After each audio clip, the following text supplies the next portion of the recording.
Saludos, ¿qué tal? Mi nombre es Rigoberto Gómez, yo soy médico general. Vamos a estar revisando varios temas que corresponden precisamente a bases sobre fisiología. En esta ocasión vamos a empezar a revisar componentes básicos que debemos entender básicamente para abordar la materia. En cuanto a fisiología, hay que comprender que es una materia bastante hermosa, pero hay que tenerle mucho cariño, hay que tenerle el tiempo y el detenimiento para poder entender cómo funcionan las cosas. Y de hecho, justamente, si nos vamos de entrada, empezando por las etimologías, vamos a entender que la fisiología, justamente, se divide en dos palabras etimológicamente. Fisios, o physis, que viene del griego más bien, significa naturaleza, y logia, que viene de logos. Entonces, fisios significa naturaleza, pero no nos estamos haciendo referencia justamente al ambiente, a los árboles, ni nada por el estilo, sino más bien nos estamos haciendo referencia a la constitución, al temperamento, a aquello que conforma, a aquello que hace, ¿okay? O sea, lo que lo hace ser prácticamente. Entonces, y logía o logos es estudio. Entonces, la fisiología se va a encargar precisamente del estudio de la función del ser vivo, ¿okay? Entonces, se encarga precisamente de estudiar el funcionamiento del cuerpo humano, que también vamos a encontrar fisiología vegetal, fisiología vírica, fisiología bacteriana, pero justamente la fisiología se encargará entonces de describirnos cómo es que el cuerpo humano funciona y se mantiene con vida. ¿Okay? Es importante siempre empezar con las etimologías, porque esto nos va a ir dando pauta a ir conociendo poco a poco cuáles son las realidades de cada tema. ¿Y por qué empezar con una parte de aspectos de introducción? Bueno, vamos a ir abordando sobre todo generalidades. Obviamente es una materia que van a tener que desarrollar aún más en la licenciatura. Pero sí es importante porque se tiene que correlacionar demasiado con las materias que son anatomía, con las materias que son bioquímica, y justamente la fisiología necesita de una gran manera de bases de química orgánica, bases de física, y aunque ustedes no lo crean, las matemáticas también entran aquí en una manera muy importante.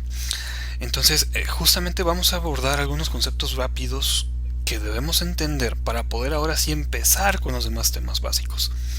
Y bueno, hablando de química, justamente, sepamos de que todo organismo vivo está hecho a base de estos cuatro elementos básicos. Estamos hechos a base de carbono y se complementa todo con hidrógeno, oxígeno y nitrógeno, o sea, el famoso acrónimo CHON.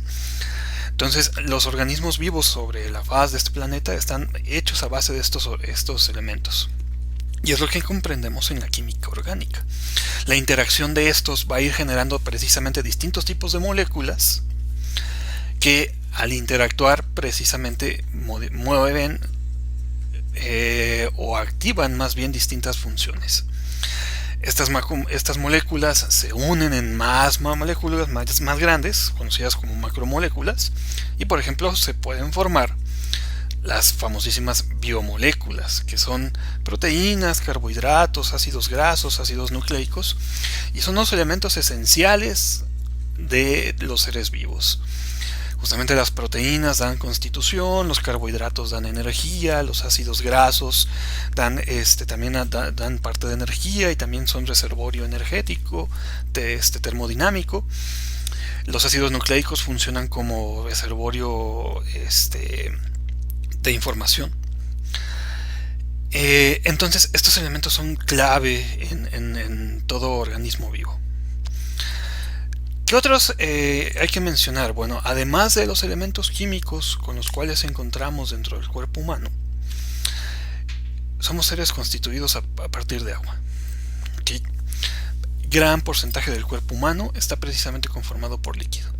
Y si hacemos referencia a los libros, estos nos mencionan que el 60% del peso corporal total de una persona está correspondida por agua.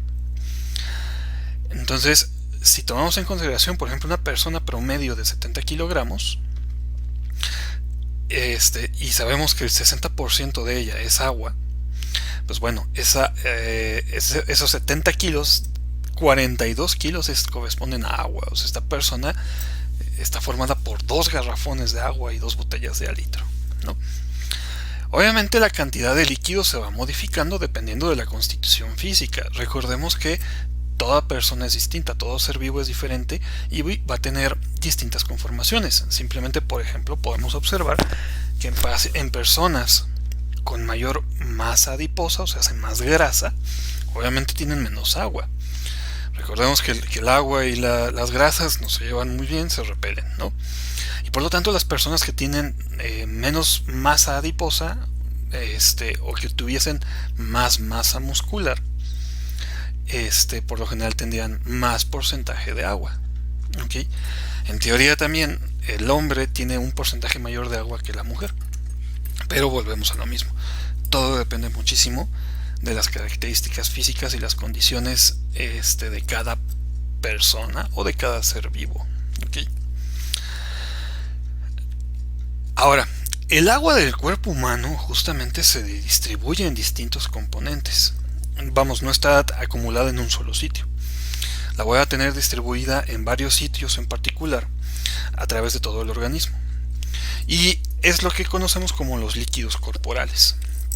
Entonces, de ese 60% de agua total que había en una persona, esos 42 litros que mencionábamos, de entrada se van a dividir en 2 grandes compartimentos, que son precisamente el compartimento intracelular y el compartimento extracelular. Y aquí ya salen 2 términos muy importantes. En la siguiente sesión vamos a hablar sobre célula, pero vamos, cuando ya todas las biomoléculas se han conformado en grandes elementos, se crean precisamente los componentes más esenciales de la vida, que es los organelos, y los organelos juntos forman células. El cuerpo humano está formado por una gran cantidad impresionante de células. Y cada una de ellas precisamente va a tener distintos componentes, distinta cantidad de líquido, distintos nutrientes, dependiendo de las funciones que tenga. Entonces, hablando de las millones y millones de células que tiene el cuerpo humano, por ejemplo, en relación también con el resto del cuerpo, tenemos 2 sitios diferentes. Uno, el líquido intracelular. Entonces, si nosotros juntáramos toda el agua que está dentro de todas las células del cuerpo de una persona, veríamos que 40% del agua total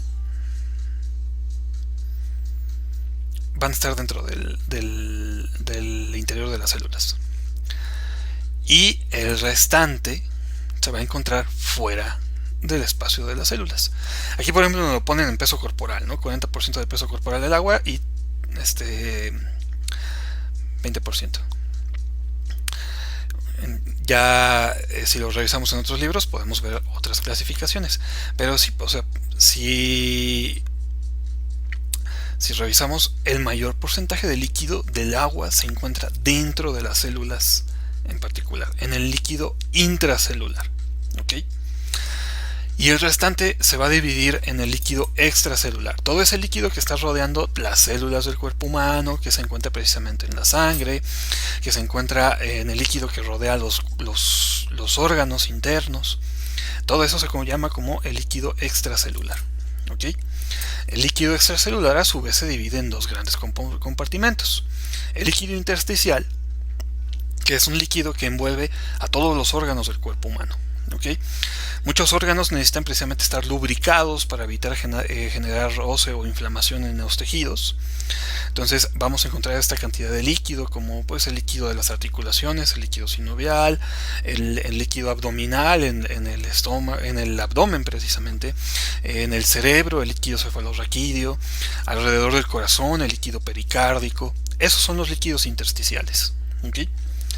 Y tenemos el otro compartimento, que es el plasma sanguíneo. La sangre, a su vez, como después lo analizaremos, está conformado también por este porcentaje de agua. Y son prácticamente 3 litros de agua lo que vamos a encontrar distribuidos en sangre. Entonces, el conjunto de líquido intersticial y el plasma sanguíneo es el líquido extracelular.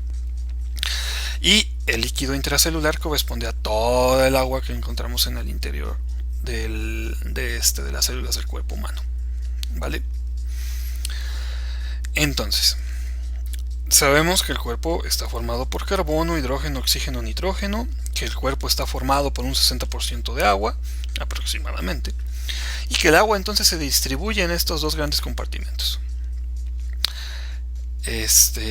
Pero ¿qué otros elementos conforman la importancia en la regulación del cuerpo? Aparte también del carbono, el hidrógeno, el oxígeno y el nitrógeno, vamos a encontrar que el cuerpo también necesita distintos nutrientes en específico para mantenerse con vida y realizar todas las funciones que se hacen, como son precisamente los iones, el sodio, el potasio, el calcio, magnesio, cloro, ¿sale? También necesita otros nutrientes como son los fosfatos, los bicarbonato, nutrientes como el colesterol, triglicéridos, carbohidratos, ¿sale?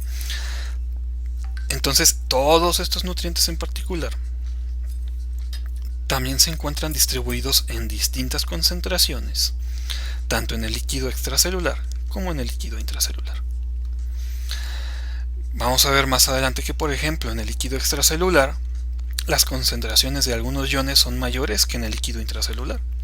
O sea, dentro de las células yo no necesito mucho sodio, pero por el contrario, sí necesito mucho potasio. Y al igual, dentro de las células yo voy a encontrar muchas proteínas y afuera menos proteínas. ¿Ok? Todos estos nutrientes se deben encontrar equilibrados en un punto importante.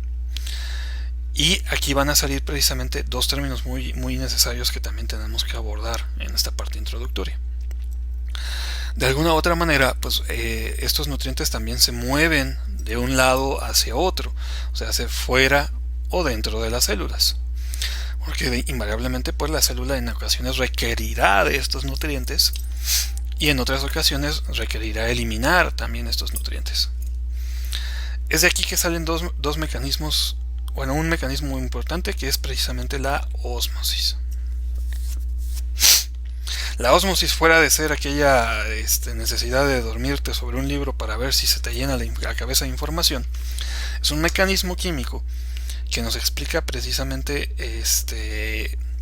cómo se movilizan las partículas en dos medios líquidos a través de una membrana semipermeable.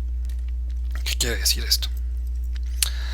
Si yo tengo dos recipientes, un recipiente A y un recipiente B, con un medio líquido, y en este medio líquido digamos que tengo disuelto cierta cantidad de sal, ¿sale? En el A tengo una cantidad muy pequeña de sal y en el B tengo una cantidad muy grande de sal. O sea, aquí hay poca sal y aquí hay mucha en el B. Entonces, cuando yo pongo estos líquidos en contacto a través de una membrana semipermeable, o sea que es selectiva, no permite el paso a diestra y siniestra de los componentes, yo voy a observar cómo parte del líquido del compartimiento A se va a mover al compartimiento B. ¿Y esto por qué? Porque tenemos que llegar a un mecanismo que se conoce como homeostasis. ¿Ok? Entonces, ¿qué es lo que pasa? De la parte A perdimos agua y en la parte B ganó agua. ¿Pero para qué? Para que justamente A y B tengan la misma concentración de sal disuelta en el líquido. Entonces, eso es ósmosis. Justamente este mecanismo que permite regular las concentraciones en dos medios distintos. Puede ser medio intracelular, medio extracelular. ¿Sale? Y este mecanismo sucede invariablemente en el cuerpo humano constantemente. Ahora, ¿para qué justamente necesitamos homeostasis? Pues bueno, la homeostasis vamos a entender que es precisamente el equilibrio. Es un equilibrio entre los nutrientes y los líquidos, entre un medio y el otro, a través de la membrana. Uno de los organelos muy importantes que veremos en la clase de célula es la membrana plasmática. Entonces, hablando del mecanismo de ósmosis, se debe de mantener siempre un equilibrio entre el medio intracelular y el medio extracelular. Las concentraciones tanto de agua como de nutrientes deben estar concentrados correctamente de un lado hacia otro. Y algunos se preguntarán, pero si había menos sodio afuera menos sodio dentro y más sodio afuera, ¿cómo se correlaciona? Pues no necesariamente tiene que ser con los mismos nutrientes. Podrá haber muy poco sodio dentro de una célula, pero mucho sodio afuera, pero se equilibra con la concentración de potasio. Hay mucho potasio adentro, pero poco potasio afuera. Y así sucesivamente cada uno de estos se va equilibrando de una manera con otra a la par. ¿Vale? Entonces, homeostasis, hablamos justamente de esta función de equilibrio, permite mantener las regulaciones y la función del cuerpo estables. ¿Sale? También lo podemos ver con los líquidos invariablemente, o sea, las células se van a modificar siempre y cuando la concentración de líquidos del medio externo estén alteradas. Entonces yo puedo ver como si tengo una célula en un líquido que tiene mucha sal afuera, pues la célula se deshidrata. Si yo estoy con una célula en un medio que tiene muy poca sal, es un ejemplo nada más, pues la célula se va a hinchar. Entonces lo ideal siempre es que las células van a buscar este equilibrio, van a buscar esta homeostasis a través de los mecanismos de ósmosis y otros mecanismos que también se irán revisando más adelante. ¿Vale? Y bueno, revisando, a veces pues ya también como que se genera un poco de hambre, ¿no? Para terminar esta parte introductoria hay que hablar de dos mecanismos esenciales que debemos entender. Y vamos a poner un ejemplo del por qué la importancia de la fisiología y cómo es que se relaciona con todo. Porque ahorita nada más hemos hablado de unos conceptos de química, pero pues ¿qué tiene que ver eso con la función del cuerpo? Entonces, imaginemos justamente qué es lo que nos pasa en el cuerpo humano cuando tenemos hambre. Invariablemente pues lo que empiezas a pensar es en comida inmediatamente, ¿no? Pero para que esto hubiese sucedido, en el cuerpo ya pasaron varios elementos básicos, ¿no? Uno, las células de tu cuerpo empiezan a señalar que pues hay niveles bajos de azúcar, de glucosa, perdón. Entonces, estas señales son enviadas directamente hacia varias porciones en el cerebro. Y en el cerebro se determina, hay bajos valores de glucosa. Vamos a hacer lo siguiente. Uno, despierta el apetito. Entonces nos manda señales prácticamente al consciente para decir, ¿sabes qué? Necesitas comer. Y vamos a tener esta necesidad impetuosa de buscar alimento. Pero a su vez también estas señales van a irse directamente hacia el aparato digestivo y por ejemplo en particular pueden viajar directamente al hígado. Y en el hígado se van a empezar a liberar las reservas de glucosa que tenemos. Se empieza a liberar glucógeno para tratar de compensar esta baja de azúcar que hay, ¿no? Entonces ya estamos atacando esto por dos vías. Yo estoy diciéndole al cuerpo, necesito que metas más ingreso, come. Y vamos a liberar energía ahorita que tenemos guardada. Para esto también obviamente el estómago se está preparando y todo el tubo digestivo se está preparando para el momento de que nosotros vamos a recibir alimento. Simplemente el hecho de que ya esté yo pensando en comida empieza a generar un proceso de salivación. Empezamos a salivar en la boca. Ya estás saboreando el alimento que estás buscando de tu preferencia. La memoria se ha visto envuelta en este aspecto y hasta puedes decir, se me antojan unos tacos. Entonces, al momento de que incluso antes estás por comer, ya el estómago ha liberado una buena cantidad de enzimas digestivas. El tubo digestivo ya está preparado también con otro tipo de enzimas para la absorción de los alimentos y degradación. Entonces se genera todo el proceso del metabolismo. El alimento llega directamente hacia el estómago. En el estómago el alimento entra en contacto con enzimas digestivas, se disuelve el alimento, pasa al tubo digestivo, se termina de disolver, se absorben los nutrientes y estos nutrientes van a pasar directamente al torrente circulatorio. Pasan a la sangre. De la sangre los nutrientes pasan al hígado y en el hígado justamente se absorberán los nutrientes que sean necesarios para reponer aquellos que ya se sacaron y se liberarán, por ejemplo, por el contrario, los otros que se ocupan. Si necesito glucosa, pues mando glucosa. La sangre sale del hígado directamente al corazón. El corazón cumple su función de bomba, moviendo la sangre hacia toda la periferia. Y nuevamente estos nutrientes viajan hacia los tejidos en particular, hacia las células. Entonces, a través de los capilares, que son una parte de vasos muy importante, estos nutrientes salen hacia el tejido, la glucosa se libera hacia el tejido y la célula recibe los nutrientes que se necesitaban. ¿Okay? Para que esto fuese necesario, simplemente tenemos que tomar en consideración que se necesitó la activación del sistema nervioso central con el sistema nervioso periférico, la activación del aparato digestivo, el trabajo del aparato cardiovascular, pero de manera tras bambalinas también está trabajando el aparato respiratorio, también están trabajando los músculos, también están trabajando el sistema endocrino. Todo el cuerpo trabaja en contexto para mantener el cuerpo humano con vida, para mantener todas las funciones del cuerpo en los valores ideales y la finalidad propia del organismo, mantenerse con vida. Entonces, esto es un ejemplo que fácil, rápido para entender dos mecanismos muy importantes, lo que es la retroalimentación negativa y la retroalimentación positiva. Cuando, por ejemplo, la célula ya ha recibido una cantidad suficiente de glucosa, la misma célula ya no deja de exigirla. Y dice, ok, ya estoy bien, gracias. Entonces, cuando la célula dice, ¿sabes qué? Ya no necesito, deja de mandar señales al cerebro y el cerebro dice, bueno, pues ya no mandamos más. Se suprime el apetito, se inactivan las funciones del aparato digestivo y ya no se libera glucosa hepática.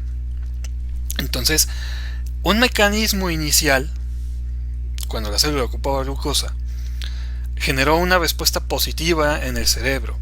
Esta respuesta positiva en el cerebro generó otra en el aparato digestivo. Esta otra generó una respuesta positiva en el aparato en el aparato cardiovascular y así sucesivamente. O sea, la respuesta se va haciendo más y más. Se está activando constantemente. Hasta que llegan a un punto que esta respuesta fue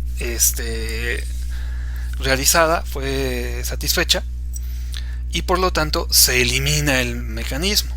Entonces, esto conocemos como una retroalimentación negativa. Un estímulo inicial activa varias funciones hasta que es cumplido y al cumplirse se inactiva a sí mismo. ¿Okay? Cuando la célula necesitaba glucosa, activó todas estas funciones en el cuerpo, pero cuando ya la recibe, deja de mandar las señales y se inactiva la respuesta inicial. Retroalimentación negativa. ¿Y cuál es la retroalimentación positiva? Lo que hemos visto, justamente la función aumenta más la actividad. La mayoría de las funciones del cuerpo humano están realizadas o están llevadas a cabo mediante mecanismos de retroalimentación negativa. ¿Okay? Y muy pocas funciones del cuerpo se hacen en base a retroalimentación positiva. Porque si por el contrario no hubiese este estímulo en que la célula dice ya no quiero, seguiríamos metiendo más glucosa y más glucosa y más glucosa a las células y por el contrario, esto ya puede ser producente de alguna enfermedad o algún trastorno. ¿Okay?